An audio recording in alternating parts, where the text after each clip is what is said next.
This is exercise 7 from chapter 8. Here we have a sample of 16 bags of the same brand of candies, and we assume the population distribution of bag weights is normally distributed. That is, the weight of each bag is then recorded. The mean of this sample was 2 ounces and the standard deviation was 0.12. They also gave us some information about the population standard deviation. In part A, they want us to figure out these set of statistics given our information. So if we read through it again, we see the 16 small bags of the same brand of candy. That looks like it's going to be our n. n minus 1 then would be 1 less than that, so that would be 15. The mean weight out of this 16 bags was 2 ounces, so that's our x bar. And the standard deviation for our sample of the 16 bags is going to be 0.12. The population standard deviation is known to be 0.1, and that's the important distinction between these two standard deviation symbols. One is for the sample and one is for the population. Part B, they want us to define a random variable x in words. So x turns out to be the weight of a small bag of candies.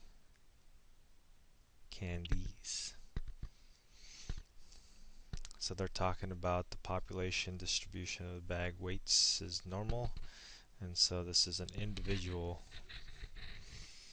weight, or a weight of an individual bag. Define a random variable x bar in words. This one, on the other hand, is the mean weight of not just one small bag of candy, but of a sample of 16 bags of candy.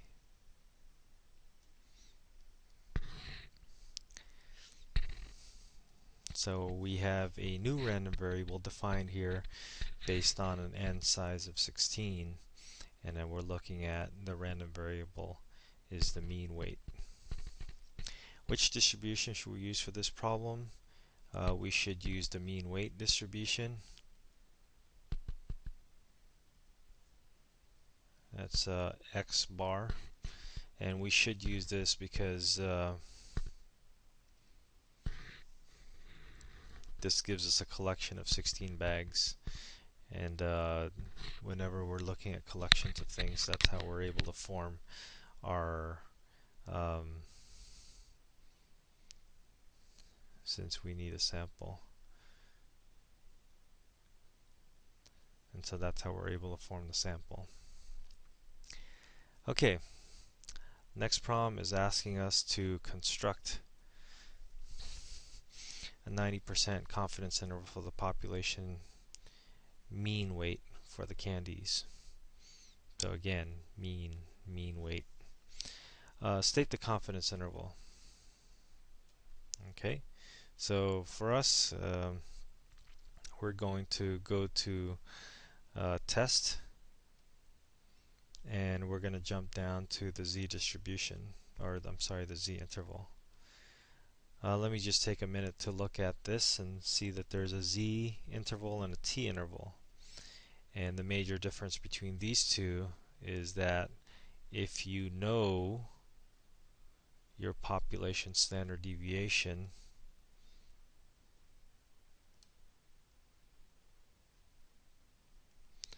then we use the z interval. We use a z distribution. Okay, so we're going to use the z interval command. We have a set of statistics. Had we had the original data set, then we would choose the data option for our input, but here we have the statistics. The first thing that they ask for is the the population standard deviation sigma, and if you know that, then we should be using the z distribution. If they're doing the t distribution here, you wouldn't have this as an option. The x bar is 2 and our n is 16. Our confidence level is 90%. You can put 90 or you can put 0.9. The calculator should be smart enough to be able to figure that out. And then we'll go ahead and calculate this.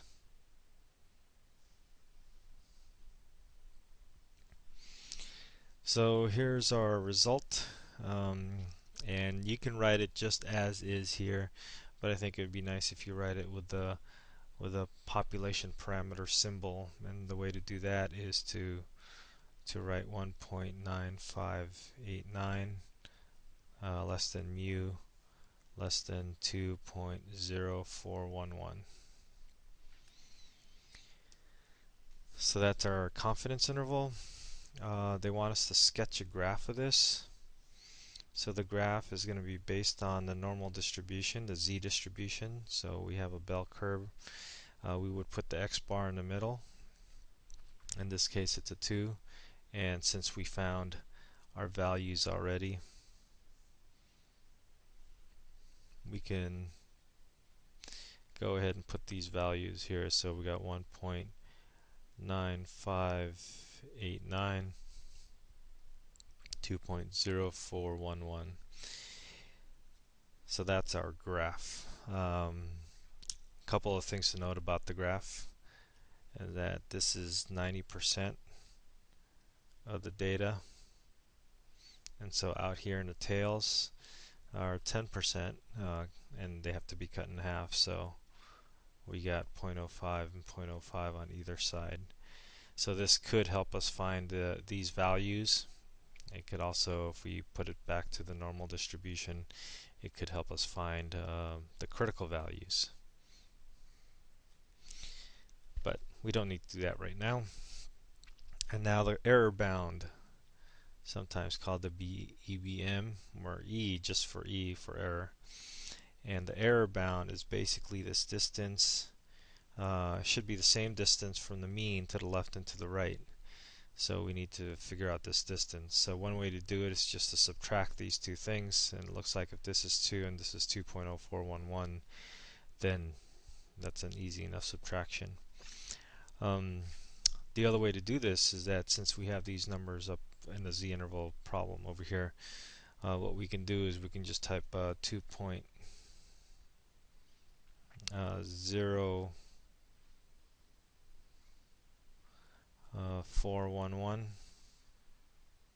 Oops, 2.0411. And then we subtract the lower bound, that's 1.9589, and then we'll take that result and then we'll divide it by 2. So we're basically finding the distance of the whole interval, and we're cut in half, and it's still going to be that same number that we easily found. But if your numbers were a little bit more complicated, or we don't have x bar easily accessible, you can always do this from our result. So we have 0.0411. That's your error bound. Okay, F, they want us to do the exact same thing, except they want to do it with 90% confidence. So let's go back to our stat test. And sometimes if you can see the number that you want to go to, instead of scrolling down, you can just press the number and it'll take you there. Now we have essentially the same stats to put in, except we have a 98% confidence level that we're changing. So we can just jump down there and put 98% and ask it to calculate. And then here is our confidence interval. So let me write that down.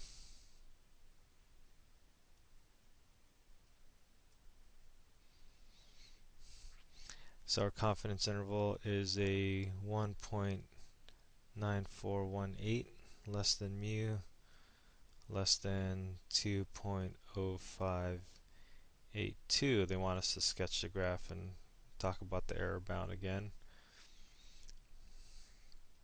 So putting this right on top of each other and assuming that we're kind of on scale, although the graphs look kind of different, but let's pretend that they're exactly the same. We have on the right side 2.0582, so that's slightly larger than this. On the left side we have 1.418, that's a 9.418. And so it looks like it went a little bit less, which makes this interval a little bit larger. So it looks like we have a larger interval in a 98%. I'm getting us prepared to answer our next question here, but let's finish this off by finding the error bound. And again, that's a difference. In this case, I can just see that we're subtracting this number minus 2, and so just take that 2 out and you get 0.0582.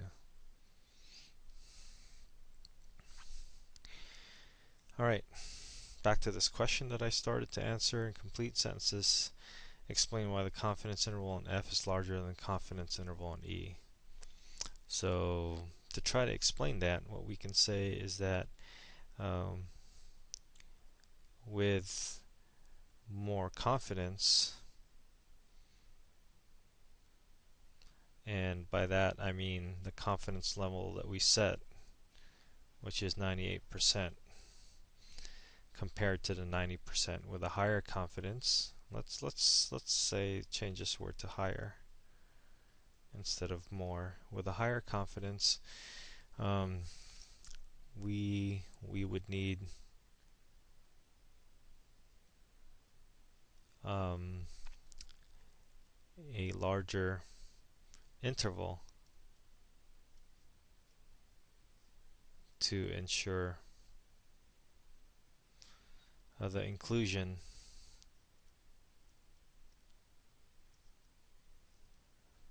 of the population mean, mu. And the whole point is to use the confidence interval to make assumptions that the actual population mean is within that confidence interval. And we don't know what the population mean is. That's the whole point in doing a confidence interval. Now it says here for the last one, in complete sentences, give an interpretation for what the interval in F means. So we're just going to take a look at F, and then this is our answer, but it's always good to put in words. I copied this straight from the book, and my suggestion is just be to use this thing in the quotes and change the blanks with your appropriate numbers from your problem. So in this case, we can estimate that with a 98% confidence, we estimate with a 98% confidence that the true proportion or the true population mean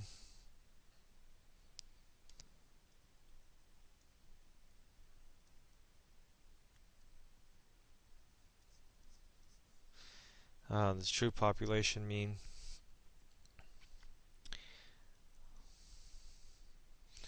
of, it says include context of the problem. So the true population mean of bags of candy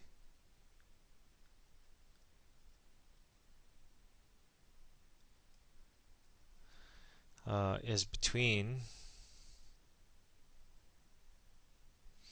and now this is where we look at the numbers, and the numbers are 1.9418 and 2.0582 ounces.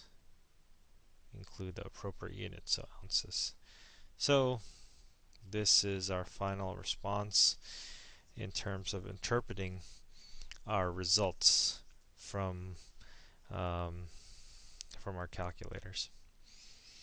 Okay, so I hope this helps.